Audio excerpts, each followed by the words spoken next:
As promised, joining me right now, special guest in Castle Rock, Colorado tonight.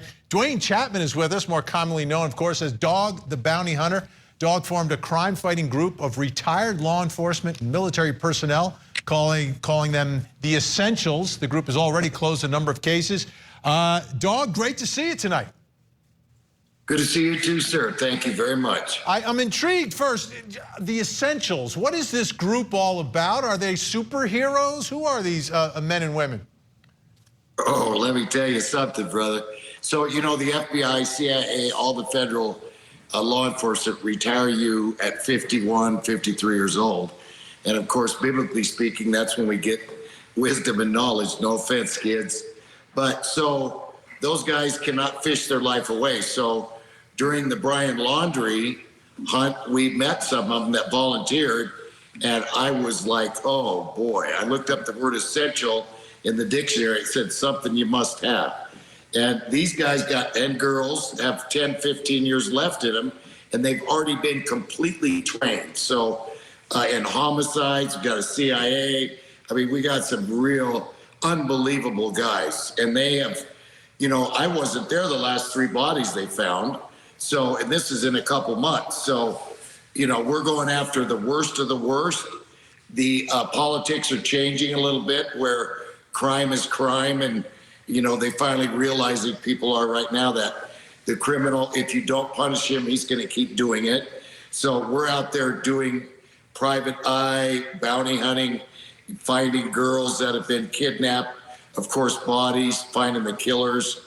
My wife has set up a home called the Dog Houses for the girls that have been in sex traffic. We're just absolutely rocking and rolling because the police are out of funds. They can't do anything. And what's it like working with law enforcement? Are they inviting the help? Sometimes they don't like folks from the outside coming in on their investigations. Well, you know, I've done this 40 plus years, so the first 20 was real hard. Which one's the criminal? They both are. So nowadays, you know, I've proven my worth, and I have 99% of the time, I have respect with the police officers. And we know our position on the totem pole. It's not on the top. And with other cops that I'm working with, the other cops, it's like that thin blue line lasts forever. So we're getting a lot of good responses from a lot of different sheriff's departments and police departments across the country. Now, it so happens that a couple of the big stories that we've been covering, or a few of the big stories we've been covering, you seem to be, your name is always floating through all these things, and I'm interested in your take on a couple of them. I want to start with a story that we were covering out of Moab, Utah. These newlyweds, Caitlyn Schulte and Crystal Turner, married. They were sort of living this van life in the wilderness, kind of camping out. Brutal murder, shot and killed, and then I know you got involved in the investigation, and it seems that things have resolved themselves, but I want to get your take on what you think happened out there, and has this case been solved? Well, we have a large following. So as soon as there was a lot of coincidental things that happened. I lost a daughter that died in a car accident at the same age. All my fans started saying, you know, Dog, you need this. And the father on a holiday put on his website, I pray to God right now that God would ask Dog to come help me. And right there, you know, what do you do? And so we went down there. The bigger the case is, the more information we get because more people want to help. So we went down there and started investigating. Well, the sheriff has come up with the top suspect. Of course, we believe it might be the same guy, but we also believe there's a lot of other things. These girls worked at a McDonald's where it seems like in the last year, 4 people have been murdered that worked there. And consequently, they're all gay. So what is really going on there? And of course, Brian Laundrie went down there and is seen with Gabby meeting the 2 girls. So that kind of tied the media together on it. And then, of course, Sean Paul, the father of the girls, when he put that on his Facebook and requested that, you know, what could we do? Just let him So that's what we do. That's what I've done. Over 10,000 fugitives arrests in 40 years. That record will never be broken. This is what we do for a living. We hunt down the bad guy, and we can now solve crimes. Let me ask you, Doug, you ever bump into any of these guys that you've tracked down after they've done their time and they get out? Oh, all the time. I've got recordings we just did the other day. And, we go to Comic Cons a lot, Francie and I. And a lot of people, 3 or 4 people, we were in Albuquerque, walked up and said, Dog, you arrested me 8 years ago. And every single one said, listen, you gave me a cigarette, you treated me right. I remember what you said. I looked at your life.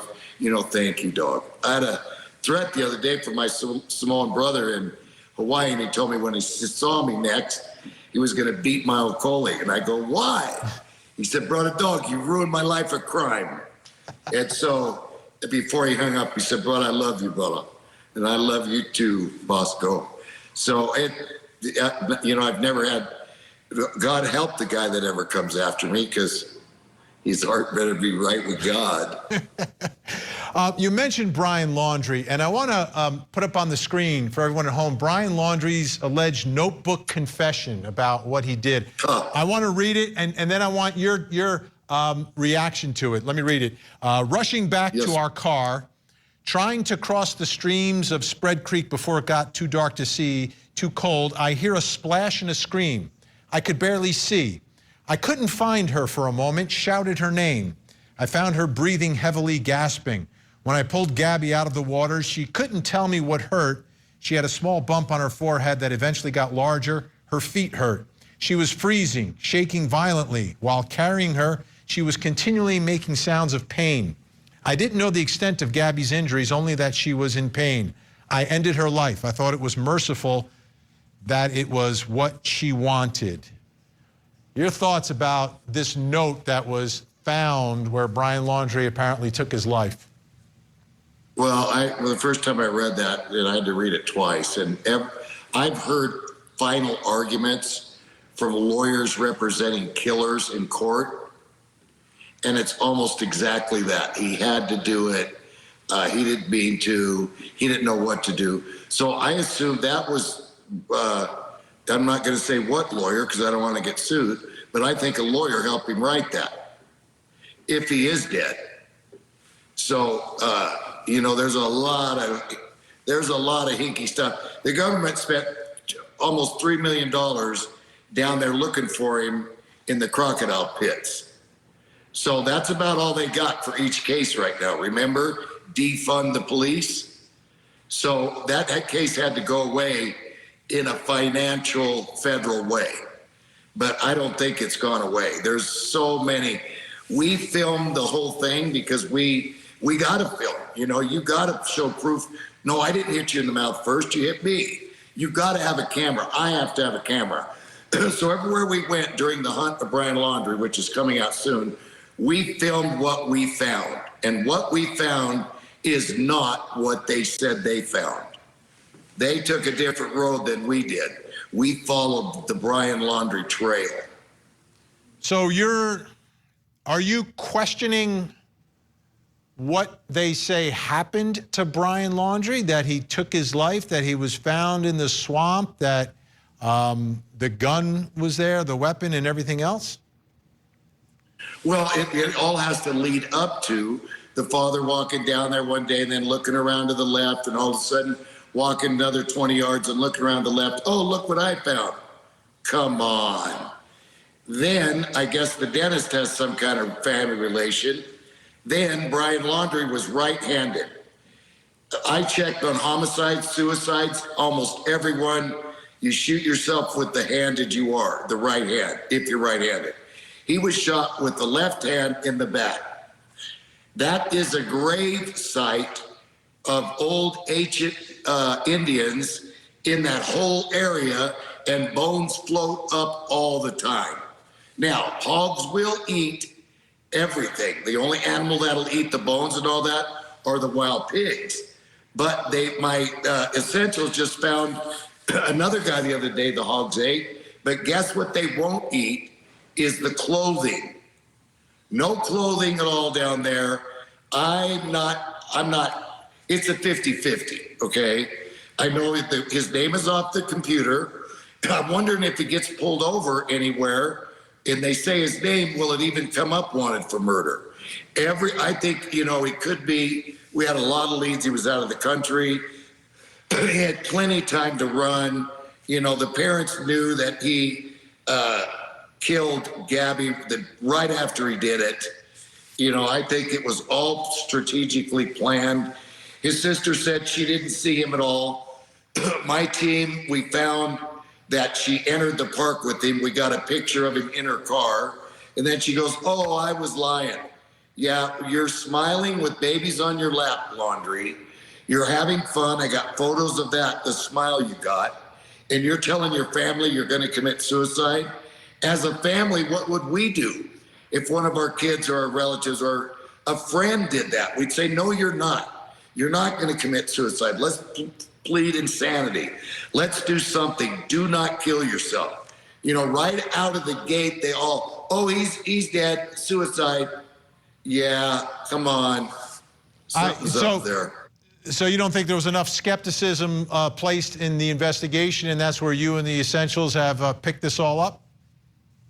Yes, because like I said, now you got to realize the cops, the federal government or police departments have so much money in their pot to spend on each crime, okay? They didn't have $3 million to spend on Brian Laundrie, but they did, and it's more than that. So when they're out of money, they're out of funds, they got to pay their agents, they got to go on to the next Brian Laundrie. They can't waste time anymore. The case can stay open for 50 years, but they're not going to spend any money on it. That's where we come in. That's where we come in, because we do this service tax-free. There you go. Dwayne, the Dog Chapman staying with us. We're going to talk about some other cases that are happening now, including the yoga instructor who was a fugitive. We'll talk about that one. Also have this video out of Vegas I need to show you. Also, folks, coming up next hour.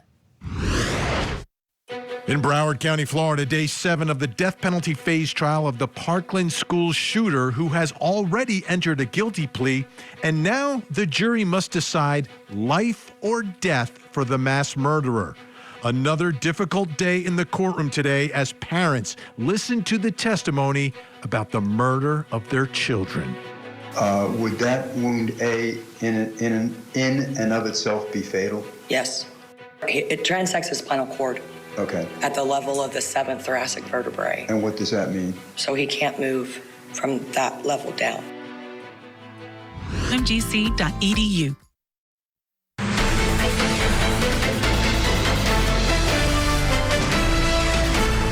Why did the Austin Police Department seemingly ignore a tip about the former boyfriend of Miss Wilson? Why did the Austin Police Department present inaccurate and misleading information to a judge when seeking an arrest warrant of Miss Armstrong? Did the inexperience of 2 key officers assigned to this case play a role in its apparent mishandling? Who vandalized the home of Caitlyn Armstrong and Colin Strickland the night of Wilson's death? There's Caitlyn Armstrong. She was a fugitive from justice. She is now a defendant in a murder case out of Austin, Texas. She was a cyclist. Boyfriend was a cyclist. And another friend of her boyfriend, who was a love rival, also a cyclist, that was Mo Wilson. Mo Wilson was shot and killed, and Caitlyn Armstrong has been charged with that murder. Here's Brandon Filla from the U.S. Marshal Service. It was a huge manhunt. Was it a manhunt if it's a woman? I'm not sure. I'll have to ask Dog Chapman about that.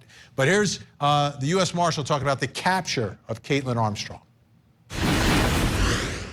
During the investigation in Costa Rica, it was learned that Armstrong traveled to multiple destinations to include San Jose, where she landed there at the airport, to Jaco Beach, and to Santa Teresa, Costa Rica.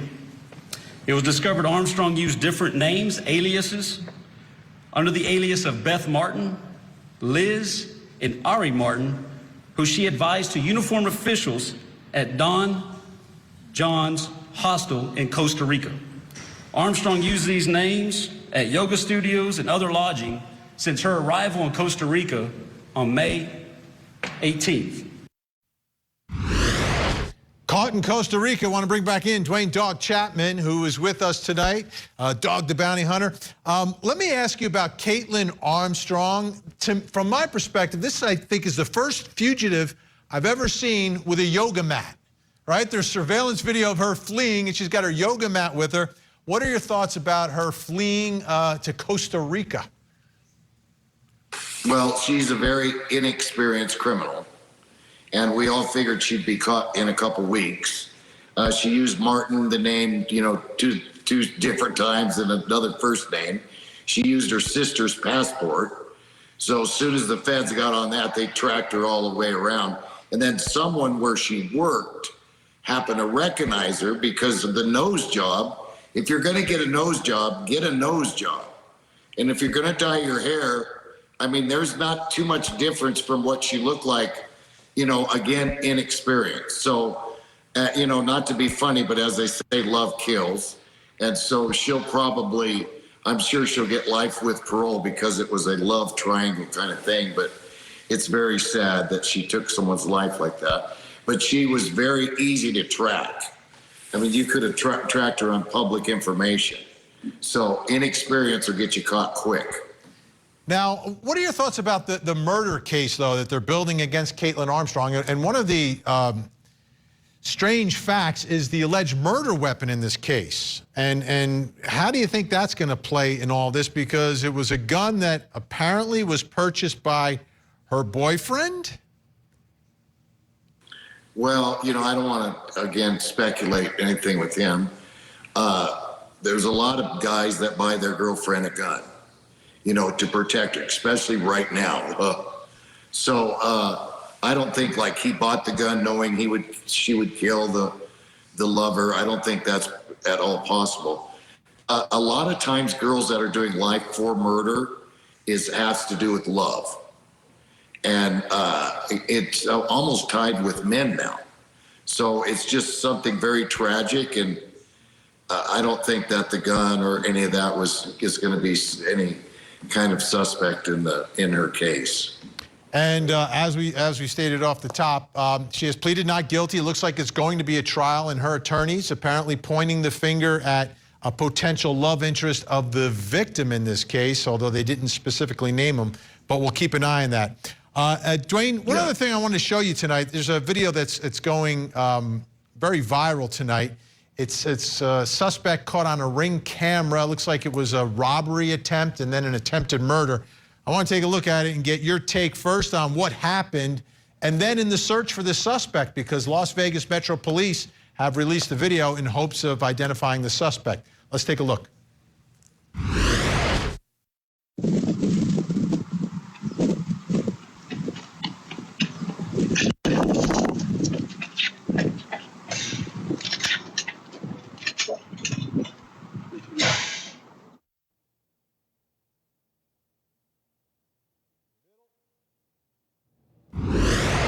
Middle of the day, broad daylight. What are your thoughts, first of all, about what we just saw? Well, there's 2 lives saved there. That gun, I believe in supernatural power, and that was a supernatural power of God to make that gun misfire. The first life, of course, was the victim. The second life was the predator. He needs to turn himself in. He blew it. He got too mad, and that's it, or he's going to get a bunch of time. Or, well, I don't know about Vegas. He might get a personal reconnaissance bond and be released the next day. But I think God intervened there. They're both so lucky, especially death before prison. So especially the guy that didn't get shot, because the way he's pointing the gun, at his back was right where his heart was. So I am so glad that gun misfired. And I'll bet the kid that pulled the trigger is also glad the gun misfired. That's a great point. I never really looked at this video from that angle, but that is so true. I mean, that suspect now has an opportunity to turn things around. He's not going to be facing life without parole or potential death sentence. In today's world, though, there's 2 things I wanted to get your take on. One, cameras everywhere, and two, everyone's being released without bail. So what is your take on those two issues before we go tonight? Well, first, cameras everywhere. 24 or 5 years we've been filming different TV shows and always wore a camera. The police used to get real mad at me. Well, first of all, they used to come to me and say, "Dog, how do you do it? How do you chase the guys, you know, throwing stuff at you, shooting at you, spitting at you, you're running him in the car, and you catch him and get out. Why don't you hook him in the mouth? What makes that adrenaline stop?" And I told the officer this one time, "Look over my shoulder. You see that camera? I ain't going to jail with him." So that is very good that there's cameras everywhere, because that's how America's turning out. Now, about this no bail, PR bond, the criminal doesn't need punished and he'll quit breaking the law. That is what demonic, that is the worst thing I've ever heard. 1979, February the 6th, I walked out of Texas prison after doing 18 months of time, making big rocks, little rocks. And I changed my life because I don't want to go back ever. So don't tell me what makes them stop. I believe in education, not so much incarceration, but I believe in punishment, and that's the penitentiary. Dwayne Dog Chapman, great to have you on the program tonight. I'm glad we could track you down tonight. It's been tough tracking you down, but we finally got you. Oh, thank you. Listen, I love you, brother. I'd like to be on your show more times. Please call me. Excellent. Thanks so much. Dwayne Chapman and you. his essentials. We'll be looking forward to it. Thanks so much. Thank you. Aloha.